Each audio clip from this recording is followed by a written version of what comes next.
குருவியின் கரும்பு விவசாயம். ஒரு அழகான காட்டுல இருந்த உயரமான மரத்தோட கிளையில ஒரு உடைஞ்சு போன மர வீடு ஒண்ணு இருந்துச்சு. அந்த வீட்டுக்குள்ள சீதா குருவி தன்னோட 2 குழந்தைங்க கூட வாழ்ந்து வந்துச்சு. பசங்களா, நம்ம வீடு ரொம்ப உடைஞ்சு போயிருக்கு. நீங்க பத்திரமா வீட்டுக்குள்ள இருந்துக்கோங்க. நான் மரவெட்டி கிடைக்கிற காசு உங்க படிப்புக்கும் நம்ம சாப்பாட்டுக்குமே சரியா போயிடுது. என்னால முடிஞ்ச அளவு கூடிய சீக்கிரம் நான் இந்த வீட்டை சரி பண்ணிடுறேன்னு அப்படின்னு சொல்லிட்டு சீதா குருவி மரவெட்டி எடுத்துக்கிட்டு விறகுகளை வெட்டுறதுக்காக பறந்து போச்சு. சீதா குருவி ரொம்பவும் கடினமான உழைப்பாளி. அது காட்டுல ரொம்ப தூரம் அலைஞ்சு ஒரு காஞ்ச மரத்தை கண்டுபிடிச்சது. உடனே அது அந்த காஞ்ச மரத்தை வெட்ட ஆரம்பிச்சது. அந்த நேரத்துல அந்த பக்கமா ராணிக்காகவும் பறந்து வந்துச்சு. அட, இந்த சீதா குருவி ஒரு நாள் கூட சும்மா இருக்கிறதே கிடையாது. இந்த குருவி கிட்ட நாம போய் மரம் வெட்டுற தொழிலை பத்தி விசாரிக்க வேண்டியதுதான் அப்படின்னு சொல்லிக்கிட்டு ராணிக்காகவும் சீதா குருவியோட பக்கத்துல பறந்து போச்சு. ஏய் சீதா, மரங்களை வெட்டுறது தப்புன்னு உனக்கு தெரியாதா? ராணி அக்கா, மரங்களை வெட்டுறது தப்புதான். ஆனா நான் காஞ்ச மரங்களை தான் வெட்டுறேன். இந்த மரங்களால நமக்கு எந்த பலனும் இல்ல. இதால நமக்கு ஆக்சிஜனையும் கொடுக்க முடியாது. ஆஹா, சரி சீதா, அது இருக்கட்டும். உனக்கு இந்த மரம் வெட்டுற தொழில்ல நல்ல வருமானம் கிடைக்குதா? பரவாயில்ல ராணி அக்கா, ஏதோ கிடைக்குது. இந்த காஞ்ச மரங்களை வெட்டி கிடைக்கிற காசுல தான் என் குழந்தைங்களை படிக்க வைக்கிறேன். அதை வச்சுதான் நாங்க சாப்பிடவும் செய்யறோம். ஓஹோ, அப்படின்னா இந்த தொழில்ல நல்ல காசு பார்க்கலான்னு சொல்லு அப்படின்னு சொல்லிக்கிட்டு ராணிக்காகோ அங்கிருந்து பறந்து போயிடுச்சு. வீட்டுக்கு வந்த ராணிக்காகோ தான் கணவர் தூங்கிக்கிட்டு இருக்கிறத பார்த்து ரொம்பவும் கோபப்பட்டுச்சு. ஹே முட்டாள் காலு, உனக்கு எப்பவும் தூக்கம்தான். என்கிட்ட ஒரு அருமையான ஐடியா இருக்கு. சீக்கிரம் எழும்ப. என்ன ராணி, என்னை இவ்வளவு சீக்கிரமா எழுப்புற? அப்படி என்னதான் ஐடியா வச்சிருக்க? நாம காட்டுல இருக்கிற காஞ்ச மரங்களை வெட்டி மார்க்கெட்ல விக்கலாம். நமக்கு நிறைய பணம் கிடைக்கும். ஆனா ராணி, அந்த வேலைய சீதா குருவி இல்ல பண்ணிக்கிட்டு இருக்கு. நம்மளால எப்படி அதன் கூட போட்டி போட முடியும்? அதுக்கும் நான் ஒரு ஐடியா வச்சிருக்கேன். வாங்க, முதல்ல மரம் வெட்டணும்னா கோடாரி வேணும். ஜம்ஜம் கிட்ட போய் கோடாரிய வாங்கிட்டு வரலாம் அப்படின்னு பேசிக்கிட்டு 2 காகங்களும் ஜம்ஜம் நோக்கி பறந்து போச்சு. பிறகு ஜம்ஜம் கிட்ட கடன் சொல்லி ஒரு மரவெட்டிய வாங்கினாங்க. அப்படியே அந்த நாள் முடிஞ்சு போச்சு. மறுநாள் காலையில 2 காகங்களும் ரொம்ப சீக்கிரமா மரம் வெட்டுறதுக்காக பறந்து போனாங்க. பசங்களா, உங்களுக்கான சாப்பாடு ரெடி ஆகிடுச்சு. சீக்கிரம் வாங்க, ஸ்கூலுக்கு நேரம் ஆகிட்டு. அம்மா, தினமும் நானும் அக்காவும் தனியாகவே ஸ்கூலுக்கு பறந்து போறோம். ஒரு நாளாச்சும் எங்களை நீங்க ஸ்கூல்ல கொண்டு போய் விடுங்க அம்மா. மகனே குக்கு, உங்களை ஸ்கூலுக்கு கொண்டு போய் விட்டுட்டு மறுபடியும் மரம் வெட்ட போகணும்னா நேரம் ஆகிடும். என்னால காஞ்ச மரங்களை கண்டுபிடிக்க முடியாம போயிடும்பா. நீங்க சீக்கிரம் இந்த சாப்பாட்டை சாப்பிட்டுட்டு சமத்து பசங்களா ஸ்கூலுக்கு கிளம்புங்கன்னு அப்படின்னு சொல்லிட்டு சீதா குருவி மரவெட்டி எடுத்துக்கிட்டு தன்னோட வீட்டுல இருந்து பறந்து போச்சு. ஹே சீதா, மரவெட்டியோட எங்க கிளம்பிக்கிட்டு இருக்க? ராணி அக்கா, நான் காஞ்ச மரங்களை வெட்ட போறேன். ஆமா, நீங்க எதுக்காக மரவெட்டிய வச்சுக்கிட்டு நின்னுக்கிட்டு இருக்கீங்க? சீதா, நேத்தைக்கு ராத்திரியே நம்ம காட்டோட மகாராஜா கிட்ட போய் நம்ம காட்டுல இருக்கிற எல்லா காஞ்ச மரங்களையும் குத்தகைக்கு எடுத்திருக்கோம். இத மீறி நீ ஏதாச்சும் ஒரு காஞ்ச மரத்தை வெட்டினா கூட உன் மேல புகார் செய்வோம். என்ன ராணி அக்கா சொல்றீங்க? அப்படின்னா நான் இனிமே என்ன செய்யறது? ஏதாச்சும் செய், ஆனா ஞாபகம் வச்சுக்கோ, இனிமே நீ காஞ்ச மரங்களை தொடவே கூடாது. அப்படி தொட்ட அரசர் ஒன்னு ஜெயில அடைச்சிடுவாரு, பாத்துக்கோ. காகங்கள் இப்படி சொன்னதுமே சீதா குருவி அழுதுகிட்டே அங்கிருந்து பறந்து போச்சு. அது ரொம்பவும் வருத்தமா ஒரு மரக்கிளையில உட்கார்ந்தபடியே தன்னோட மரவெட்டிய பார்த்து அழுதுகிட்டு இருந்துச்சு. அந்த நேரத்துல புறா அந்த பக்கமா பறந்து வந்துச்சு. சீதா, என்னாச்சு? இந்த மரக்கிளையில உட்கார்ந்து எதுக்காக அழுதுகிட்டு இருக்க? புறான்னு, நம்ம காட்டுல இருக்கிற எல்லா காஞ்ச மரங்களையும் காகங்கள் குத்தகைக்கு எடுத்திருக்காங்களா. அதனால என்னால இனி மரம் வெட்டுற வேலையை செய்ய முடியாது. என் குழந்தைங்களை எப்படி காப்பாத்த போறேன்னு நினைச்சு நான் அழுதுகிட்டு இருக்கேன். இதுதானே விஷயம் சீதா. நம்ம காட்டுல தானே காஞ்ச மரங்களை வெட்டக்கூடாது. நீ பக்கத்து காட்டுக்கு போய் காஞ்ச மரங்களை வெட்டி எடுத்துட்டு வா. ஆமா புறான்னு, இது ரொம்ப நல்ல யோசனை தான். நான் இப்பவே போறேன் அப்படின்னு சொன்ன சீதா குருவி அந்த கோடாரியை எடுத்துக்கிட்டு பக்கத்து காட்டை நோக்கி பறந்து போச்சு. அதே நேரத்துல காகங்களும் அந்த காஞ்ச விறகு கட்டைகளை மார்க்கெட்ல வித்து நல்ல காசு சம்பாரிச்சாங்க. கலு, ஒரு நாள்லயே நம்மளால இவ்ளோ காசு சம்பாதிக்க முடியுது. இனிமே தினம் தினம் நாம நிறைய மரங்களையும் வெட்டி இதே மாதிரி காசு சம்பாதிக்க வேண்டியதுதான். ஆமா ராணி, இன்னைக்கு எனக்கு பிடிச்ச விதவிதமான உணவுகளை நான் வாங்கி சாப்பிட போறேன் அப்படின்னு பேசிக்கிட்டு ரெண்டு காகங்களும் ரொம்பவும் சந்தோஷப்பட்டாங்க. ரொம்ப தூரம் பறந்த சீதா குருவிக்கு எந்த ஒரு காஞ்ச மரங்களுமே கிடைக்கல. அது ரொம்பவும் சோகமா ரொம்பவும் களைப்போட பறந்துகிட்டு இருந்துச்சு. கடவுளே, எனக்கு எந்த காஞ்ச மரங்களும் கிடைக்கலையே, என் மேல கருணை காட்டுங்க, என் கண்களுக்கு ஏதாச்சும் ஒரு காஞ்ச மரத்தை காட்டுங்க அப்படின்னு சொல்லிக்கிட்டு சீதா குருவி பறந்துகிட்டு இருந்துச்சு. அந்த நேரத்துல ஒரு தேவதை சீதா குருவியோட எதிரில வந்தாங்க. குருவி, உனக்கு என்னாச்சு? எதுக்காக உன் கோடாரிய வச்சுக்கிட்டு அழுதுகிட்டு இருக்க? தேவதை இப்படி கேட்டதுமே சீதா குருவி நடந்த எல்லா விஷயத்தையும் தேவதை கிட்ட சொல்லுச்சு. உடனே தேவதையும் சீதா குருவியோட முன்னாடி ஒரு அழகான 2 கரும்பை வரவழைச்சாங்க.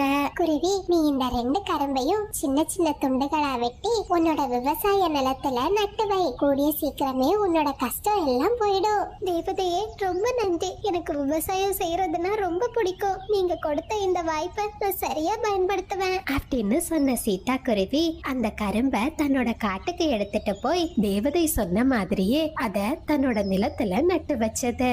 இப்படியே சில நாட்களும் நகர்ந்து போச்சு. சீதா குருவியோட கடின உழைப்பால அதனோட தோட்டத்துல இருந்த நிறைய கரும்புகள் ரொம்பவும் செழிப்பா வளர்ந்துருந்துச்சு. ஒரு நாள் மிட்டு கிளி கரும்பு வாங்கிக்கிட்டு அந்த பக்கமா வந்துச்சு. ஏ மிட்டு, உன் கையில என்ன வச்சிருக்க? இத பாக்குறதுக்கே ரொம்பவும் புதுசா இருக்கே. ஆமா, புதுசுதான். இதனோட சுவை தேன் மாதிரி இருக்கு. சீதா குருவியோட வயல்ல தான் இந்த கரும்பு விளைஞ்சது.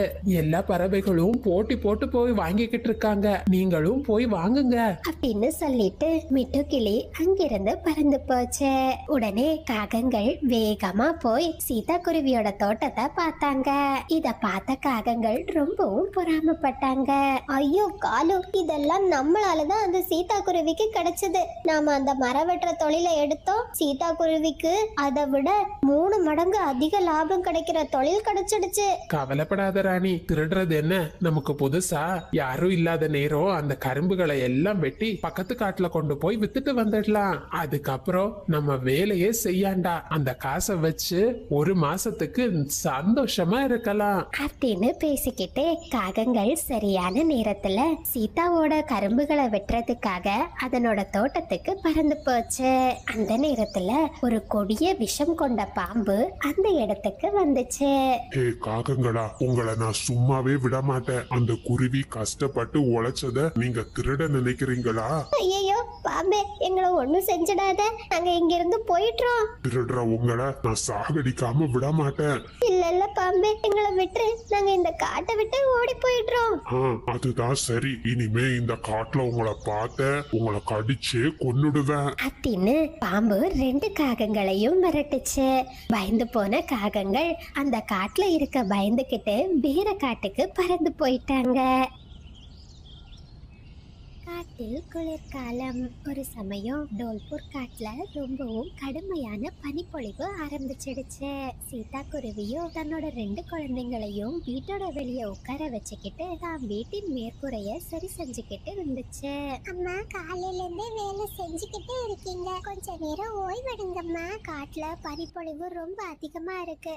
அம்மா, சீக்கிரம் வீட்டோட மேற்கூரைய சரி செஞ்சாதான் நீங்க 2 பேரும் பாதுகாப்பா இருக்க முடியும் அப்படின்னு சொல்லிட்டு சீதா குருவி வேகமா தன்னோட வேலைகளை செஞ்சுக்கிட்டு இருந்துச்சு.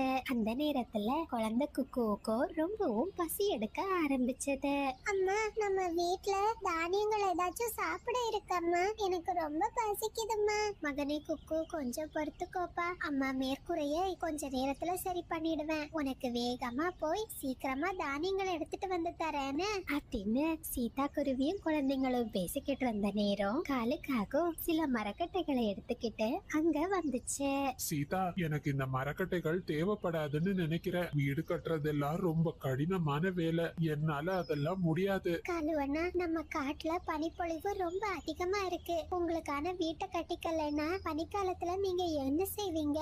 சீதா, அதுக்கெல்லாம் என்கிட்ட நல்ல ஐடியா இருக்கு. நான் ஒரு மரத்தோட பொந்த பார்த்து வச்சிருக்கேன். அதிகமான பனிப்பொழிவு நேரத்துல நான் அந்த பொந்துக்குள்ள போய் உட்கார்ந்துப்பேன். காலுவண்ணா, அது ரொம்ப கஷ்டமா இருக்கும். நீங்க சிரமத்தை பார்க்காம உங்களுக்கான வீட்டை கட்டுறதுதான் புத்திசாலித்தனம். இல்ல சீதா, எனக்கு அதெல்லாம் தேவையே இல்ல. எனக்கு அந்த மரத்தோட பொந்தே போதும் அப்படின்னு சொல்லிட்டு காலுக்காக அந்த மரக்கட்டைகளை சீதா குருவியோட வீட்டு முன்னாடி வச்சுட்டு அங்கிருந்து பறந்து போயிடுச்சு. சீதா குருவிக்கும் வீட்டோட மேற்கூரைய சரி செய்யறதுக்காக சில மரக்கட்டைகள் தேவைப்பட்டுச்சு. அதனால அது காலுக்காக கொண்டு வந்த மரக்கட்டைகளை தன்னோட கூரைய சரி செய்யறதுக்கு பயன்படுத்திச்சு. கொஞ்ச நேரத்திலேயே சீதா குருவி தன்னோட வீட்டின் மேற்கூரைய ரொம்ப அழகா உறுதியா கட்டிடுச்சு. பசங்களா, எல்லா வேலையும் முடிஞ்சிடுச்சு. நீங்க வீட்டுக்குள்ளேயே இருங்க, அம்மா சீக்கிரமா போய் தானியங்களை எடுத்துட்டு வரேன்னு அப்படின்னு சொல்லிட்டு சீதா குருவி தானியங்களை தேடி பறந்து போச்சு. சீதா, நீ உன் வீட்டோட மேற்கூரைய சரி செஞ்சிட்டியா? ஆமா மிட்டு அண்ணா, எனக்கு கொஞ்சம் மரக்கட்டைகள் தேவைப்பட்டுச்சு. காலுக்காக தான் எனக்கு சில மரக்கட்டைகளை கொடுத்துச்சு. அதை வச்சு நான் கூரைய சரி செஞ்சுட்டேன். என்ன சீதா சொல்ற? காலுவா? அவன் சரியான சோம்பேறியாச்சே. ஆமா, அவரு மரக்கட்டைகளை வீடு கட்டுறதுக்காக தான் எடுத்துக்கிட்டு போனாரு. ஆனா வீடு கட்டுறது கஷ்டமான வேலைன்னு சொல்லி என்னோட வீட்டு முன்னாடி அந்த மரக்கட்டைகளை வச்சுட்டு போயிட்டாரு அப்படின்னு பேசிக்கிட்டு சீதா குருவி தன்னோட தானியங்களை எடுத்துக்கிட்டு தான் வீட்டை நோக்கி பறந்து போச்சு. அப்படியே காட்டுல சாயங்கால நேரம் வந்துடுச்சு. சாயங்கால நேரம் வந்ததுமே கடுமையான பனிப்பொழிவும் ஆரம்பிச்சிடுச்சு. காலுக்காகவும் வேகமா பறந்து போய் தன்னோட கூட்டுக்குள்ள உட்கார்ந்துச்சு. ஆனா அந்த பனிப்பொழிவுனால காலுக்காகத்துக்கு ரொம்பவும் குளிர் எடுக்க ஆரம்பிச்சது. இந்த குளிர தாங்கவே முடியலையே, இப்பவே அந்த மரப்பொந்துக்குள்ள போய் உட்கார்ந்துட வேண்டியதுதான் அப்படின்னு சொன்ன காலுக்காகவும் அந்த மரப்பொந்த நோக்கி பறந்து போச்சு. காலுக்காகவும் ரொம்ப சந்தோஷமா அந்த மரப்பொந்துக்குள்ள குளிர் இல்லாம உட்கார்ந்து இருந்துச்சு. அந்த நேரத்துல அந்த இடத்துக்கு ஒரு பாம்பு ஒண்ணு வந்துச்சு. ஏ காகமே, இது என்னோட வீடு. நீ இங்க என்ன பண்ணிக்கிட்டு இருக்க? ஒழுங்கா என் வீட்டுல இருந்து வெளியே வந்துடு. பாம்பே, நீ என்ன சொல்ற? நான் கோடை காலத்துல இருந்து இந்த மரப்பொந்த பாத்துக்கிட்டு இருக்கேன். இங்க யாரும் தங்குறது இல்ல. குளிர்காலத்துல இது எனக்கு சொந்தமான வீடு. காகமே, சொன்னா கேட்க மாட்ட. நீ இப்ப இங்க இருந்து போகல, நான் உன்னை கடிச்சே கொன்னுடுவேன். பாம்பு இப்படி சொன்னதுமே பயந்து போன காலுக்காகவும் அங்கிருந்து பறந்து போயிடுச்சு. அது வேற வழி இல்லாம சீதா குருவியோட வீட்டின் கதவை தட்ட ஆரம்பிச்சது. காலுவண்ணா, என்ன விஷயம்? இந்த ராத்திரியில என் வீட்டுக்கு வந்திருக்கீங்க?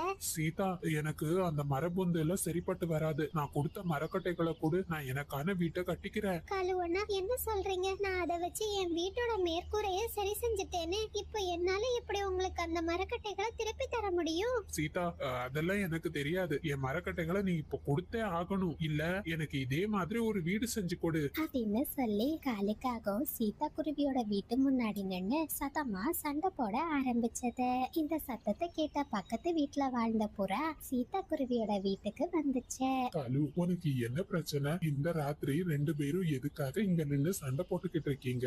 புறானே, நான் வேண்டான்னு எவ்வளவு சொல்லியும் காலு அண்ணா என் வீட்டு முன்னாடி மரக்கட்டைகளை வச்சுட்டு போயிட்டாரு. நானும் அதை வச்சு என் வீட்டோட மேற்கூரைகளை சரி செஞ்சுட்டேன். இப்ப வந்து என் மரக்கட்டைகளை திருப்பி கொடுன்னு கேக்குறாரு. புறா, நான் வச்சுட்டு போனா இந்த குருவிக்கு எங்க அறிவு போச்சு? பாத்தியா, அது என்னோட மரக்கட்டைகளை வச்சுதான் வீட்டோட மேற்கூரைய சரி செஞ்சிருக்கு. இந்த குருவி என்னோட மரக்கட்டைகளை இப்பவே திருப்பி தந்தாகணும். இல்ல நான் இங்க இருந்து போகவே மாட்டேன். சீதா, உன் மேலதான் தப்பு. காலுவ பத்தி நல்லா தெரிஞ்சும் நீ அது கொடுத்த மரக்கட்டைகளை வாங்கி இருக்க கூடாது. இப்ப வேற வழியே இல்ல. உன்னால வீட்டோட மேற்கூரைய பிரிச்சு மரக்கட்டைகளை எடுக்க முடியாது. அதனால இந்த குளிர்காலம் முடியறது வரைக்கும் காலுக்காகத்த உன் வீட்டிலேயே தங்க வச்சுக்கோ. அட புராண, இதுவும் நல்ல யோசனை தான். சரி, நான் இந்த குளிர்காலம் முடியறது வரை மட்டும்தான் உங்களை என் வீட்டுக்குள்ள தங்க அனுமதிப்பேன். ஆஹா, குளிர்காலம் முடியறது வரைக்கும் நான் உன் வீட்டுல இருந்தா போதும். வெயில் காலத்துல எனக்கு எந்த கவலையும் இல்ல. சீதா குருவியும் வேற வழி இல்லாம காலுக்காகத்த தான் வீட்டுக்குள்ள அனுமதிச்சது. காலுவண்ணா, இந்த கூட்டுக்குள்ள நீங்க படுத்துக்கோங்க என்ன?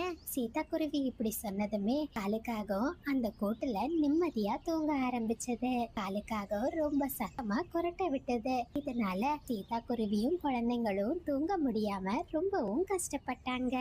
அதையே மறுநாள் பொழுது விடிஞ்சது. சீதா குருவியோட குழந்தைங்க தன்னோட வீட்டுல உட்கார்ந்து தானியங்களை சாப்பிட ஆரம்பிச்சாங்க. ரொம்பவும் பசியா இருந்த காலுக்காகவும் குழந்தைங்க கிட்ட இப்படி சொல்லுச்சு. பசங்களா, நாம ஒரு விளையாட்டு விளையாடுவோமா? விளையாட்டா காலு மாமா? என்ன விளையாட்டு? விளையாடுறதுன்னா எனக்கு ரொம்ப பிடிக்கும். நீங்க ரெண்டு பேரும் கண்ணை மூடிக்கோங்க. நான் பூனைய மாதிரி கத்துறேன். அப்படி கத்துனதுமே நீங்க கண்ணை திறக்கணும், சரியா? காலுக்காகவும் இப்படி சொன்னதுமே ரெண்டு குழந்தைங்களும் தங்களோட கண்ணை மூடிக்கிட்டாங்க. உடனே காலுக்காகவும் அந்த குழந்தைங்க கிட்ட அதுகிட்ட இருந்த தானியத்தை சாப்பிட்டுடுச்சு. காலு மாமா, நாங்க கண்ணை திறக்கட்டுமா? நீங்க ஏன் இன்னும் கத்தவே இல்ல? குழந்தைங்களா, நான் பூனைய மாதிரி கத்துறதுக்கு மறந்துட்டேன் அப்படின்னு சொல்லி காலுக்காகவும் மறுபடியும் கூட்டுல படுத்து தூங்க ஆரம்பிச்சது. புராண, அந்த காகம் ரொம்ப சத்தமா கொரட்டை விடுது. எங்களுக்கு தூங்குறதுக்கே ரொம்ப கஷ்டமா இருக்கு. சீதா, வேற வழியே இல்ல. நீ எப்படியாச்சும் காலுக்கிட்ட இருந்து வாங்கின மரக்கட்டைகளை திருப்பி கொடுத்துடு. ஆமா புராண, நான் ரொம்ப பெரிய தப்பு பண்ணிட்டேன். அந்த காகத்துக்கிட்ட இருந்து மரக்கட்டைகளை வாங்கியிருக்கவே கூடாது. கூடிய சீக்கிரம் நான் அந்த மரக்கட்டைகளை காகத்துக்கு திருப்பி கொடுத்துடுவேன் அப்படின்னு சொல்லிட்டு சீதா குருவி தன்னோட வீட்டுக்கு வந்து சுட சுட காய்கறிகளை வச்சு சூப்பு தயார் செய்துகிட்டு இருந்துச்சு. அந்த மனத்தால தூக்கத்துல இருந்த காலுக்காகவும் முழிச்சிடுச்சு. அது சீதா குருவி தயார் செய்யற சூப்பையே பாத்துக்கிட்டு இருந்துச்சு. சீதா, சீதா, என்ன செய்யற? சூப்பா? சூப்புனா எனக்கு ரொம்ப பிடிக்கும். சரி காலுவண்ணா, நான் குழந்தைங்களுக்கு சாப்பிட கொடுக்கற நேரம் உங்களுக்கும் கொஞ்சம் சூப்பு தரேன் அப்படின்னு சொன்ன சீதா குருவி காலுக்காகத்துக்கு கொஞ்சம் சூப்பை சாப்பிட கொடுத்துச்சு. காலுவண்ணா, சூப்பு ரொம்ப சூடா இருக்கு. அது குளிர்ந்த பிறகு நீங்க சாப்பிடுங்க. சீதா, இந்த குளிர்காலத்துல சூடா சூப்பை குடிக்கிறது தான் எனக்கு பிடிக்கும் அப்படின்னு சொல்லிட்டு காலுக்காகவும் அந்த சூப்பை குடிக்க ஆரம்பிச்சது. கொஞ்ச நேரத்திலேயே குழந்தைங்களும் அந்த சூப்பை சாப்பிட்டாங்க. அப்படியே ராத்திரி நேரம் வந்துடுச்சு. சீதா குருவியும் காலுக்காகவும் தங்களோட கூட்டுல படுத்து தூங்க ஆரம்பிச்சாங்க. ஆனா மோசமான காலுக்காகவும் எல்லாரும் தூங்குற நேரத்தை பயன்படுத்தி சீதாவோட வீட்டுல இருந்த மொத்த சூப்பையும் குடிச்சிடுச்சு. மோசமான காகம், இதுக்கு மேலேயும் இத நான் வீட்டுல வச்சிருந்தேன், என் குழந்தைங்களுக்கு ஒரு சாப்பாட்டையும் கொடுக்காது. நாளைக்கே இதுக்கு ஒரு முடிவு கட்டுறேன். அப்படியே மறுநாள் பொழுதும் வந்துச்சு. சீதா குருவி வேகமா கிளியோட வீட்டுக்கு பறந்து போச்சு. கிளியண்ணா, எப்படியாச்சும் காஞ்ச மரக்கட்டைகளை எடுத்தாகணும். நான் மலைகளுக்கு அந்த பக்கமா பறக்க போறேன். நீங்களும் என் கூட வரீங்களா? சீதா, என் வீட்ல கொஞ்சம் காஞ்ச மரக்கட்டைகள் இருக்கு, உனக்கு தேவைன்னா அதை எடுத்துக்கோ. அப்படியா? ரொம்ப நன்றி கிளியண்ணா, எனக்கு இது போதும் அப்படின்னு சொன்ன சீதா குருவி அந்த காஞ்ச மரக்கட்டைகளை எடுத்துக்கிட்டு தன்னோட வீட்டுக்கு வந்துச்சு. பிறகு வீட்டின் மேற்கூரையில இருந்த காலுக்காகத்தோட மரக்கட்டைகளை வெளியே எடுத்து கிளியோட மரக்கட்டைகளை வச்சு மேற்கூரைய சரி செஞ்சுட்டு அப்படியே ராத்திரி நேரமும் வந்துச்சு. தண்ணீர் குடிக்க போன காலுக்காகவும் மறுபடியும் சீதாவோட வீட்டுக்கு பறந்து வந்துச்சு. அம்மா, காலு மாமா தான் கதவை தட்டுறாருன்னு நினைக்கிறேன். ஆமா குழந்தைங்களா, அந்த காகத்துக்கு நல்ல தண்டனை கிடைக்க போகுது. சீதா, சீதா, என்ன செஞ்சுக்கிட்டு இருக்க? நான் குளிர்ல நடுங்கிக்கிட்டு இருக்கேன். சீக்கிரம் வீட்டோட கதவை திற. காலு அண்ணா, இனிமே நீங்க என் வீட்டுக்குள்ள வர முடியாது. உங்ககிட்ட இருந்து வாங்கின மரக்கட்டைகளை வீட்டோட வெளியே வச்சிருக்கேன். அதை எடுத்துக்கிட்டு இங்க இருந்து போயிடுங்க. வேறு வழி இல்லாத காலுக்காகவும் அந்த மரக்கட்டைகளை எடுத்துக்கிட்டு அங்கிருந்து பறந்து போயிடுச்சு. அது எங்க போறதுன்னே தெரியாம மறுபடியும் தன்னோட கூட்டுல உட்கார்ந்து குளிர்ல நடுங்கிக்கிட்டு இருந்துச்சு. ஐயோ, நான் மட்டும் சீதாவோட வீட்டுல திருடாம இருந்திருந்தா இப்ப அந்த குருவியோட வீட்டுல ரொம்ப நிம்மதியா இருந்திருக்கலாமே அப்படின்னு புலம்பிக்கிட்டே காலுக்காகவும் அந்த ராத்திரிய கடந்து போச்சு. நண்பர்களே, இது சப்ஸ்கிரைபர் விருப்பத்திற்கான நேரம். Hi Diana, hi Kalpana, hi Magimithran, Rithvik Mayon, உங்களுக்கு இனிய பிறந்த நாள் நல்வாழ்த்துக்கள். ஹாய் மின்கா பாப்பா, hi Magishalini, hi Venisri, hi Sangeetha. நீங்கள் அனைவரும் அளித்து வரும் அன்புக்கும் ஆதரவுக்கும் மிக்க நன்றி.